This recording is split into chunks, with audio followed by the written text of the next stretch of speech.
just nothing like hip hop dancing in the 80s and 90s, especially the 90s when A Living Color came on, and you had Josie, you had Deidre, you had Big Les, you had J-Lo, Rosie Perez was the choreographer. It was just nothing like 90s dances. They used to just hit hard. Everything was hard. And I think the first video that really like made an impact was Real Love. Big Les, I believe, was the choreographer of that one, and like just seeing these women just dancing in combat boots with knee pads and the jerseys and everything, it was just a look. I loved everything about it, the vibe, and I was like, whatever it is, I gotta do it. So I was a dancer throughout my high school years. I was on my college dance team, I danced a little bit, Rider University, and then I also was a part of like an African dance troupe. And I would say the peak moment, I never got to the level where I was a professional dancer, but I would say my peak moment where I felt like I was seen is when Beyonce had an open casting call for dancers when she was putting together her all-female band. And I went out and I answered that call. So I actually got to audition in front of Danielle Polanco, AKA the baddie who killed Omarion in Touch. She's just an amazing dancer and choreographer, and also Frank Gatson. So I got to perform a little choreo. They were running a little bit behind, so we couldn't really hit like the baby boy choreography like they had with the other dancers. So we got to do a little freestyle a little bit. I did a little kickball change move, got to drop it low a little bit, and I got to see Frank come over. He was like, you, sorry you're not on it. And I was like, well, thank you for the opportunity. And he was like, you're welcome. So that to me is like Frank Gatson talked to me. So that solidified me as I was able to retire after that. And but it's still a little part of me just still loves being a dancer. Movement is like my vibe. I love it. I love to turn up. It's like a spiritual moment for me. I feel like I'm connecting with my ancestors. I feel like when I went to New Orleans and I danced in Congo Square, I felt the presence of the people before me, and I just feel like dance is just a wonderful way to express yourself.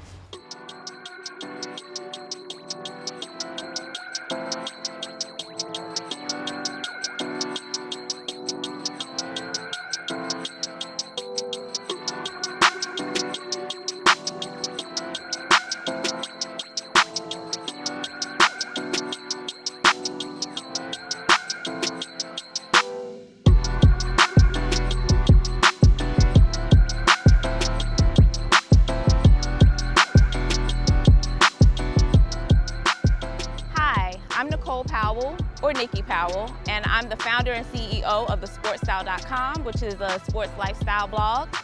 And I'm born and raised in Newark, New Jersey, Brick City all day, but I live right here in Brooklyn, in Bed-Stuy, the best community in all of NYC. And the first time that I fell in love with sports, I'd have to say it was the '91 NBA Finals. I was watching it with my auntie. She was a die-hard Lakers fan, and it just crushed her soul to see MJ, razzle, dazzle, kill Magic in them. And that was the first time that I realized that sports could have an impact on people. And I've been a sports lover ever since that day.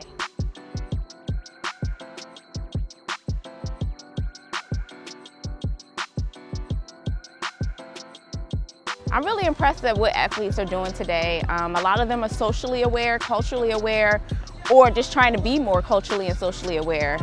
A lot of them have started their foundations and are just not throwing out checks. A lot of them are actually doing the work, going into the communities, building with CEOs, asking for equity, not just trying to be the face or the prop of an organization, but a lot of them are giving back. Specifically, even some of our veterans, like Rod Strickland up in the Bronx, young athletes. He's been doing this program for over 20 years, and he sees value in giving back and reaching back to his community. Even though today's youth might not know or have seen him play, maybe their parents have, but I'm really impressed. LeBron James has his school, Jalen Rose has a school. You see players, WNBA players, you see Tina Charles, she has Hopi's Heart.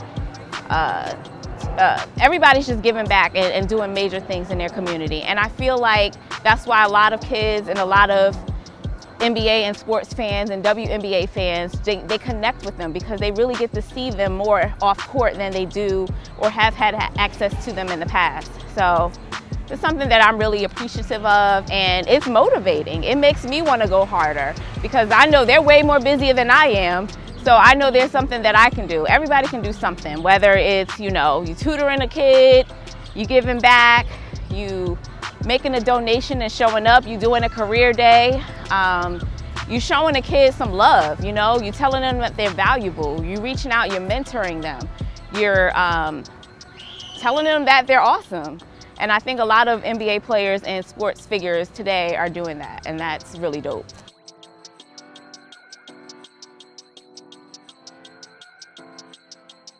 I think the WNBA is going to have a fantastic season, especially with the second coming of the Twin Towers with Liz Cambage and A'ja Wilson down in Vegas. I think it's going to be huge. I actually want to get out to Vegas to see some games. And Seattle, they're kind of like a wounded bird right now because they don't have Sue Bird, they don't have Breanna Stewart. So that team, which won the championship this past season, is definitely going to have to look at some other ways to win some games. But I'm excited about WNBA. They're broadcasting the games on Twitter. You're getting those notifications.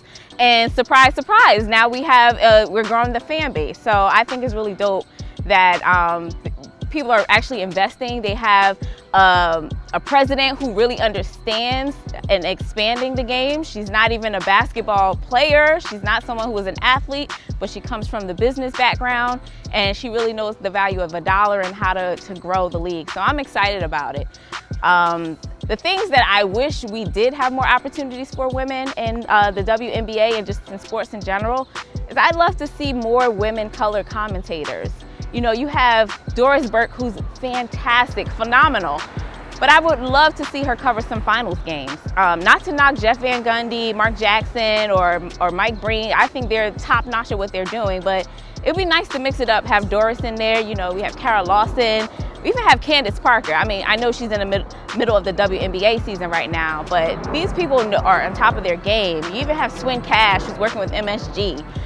These women know the game in and out. They've played the game, they're hustlers, they're competitors, they love to win, and they really know it. And the thing about the WNBA is it's a fundamentally sound game. So they know the basics. They know pick and roll. They know spot up shooters. They know when not to go ISO. They know all of that. People say that WNBA is boring.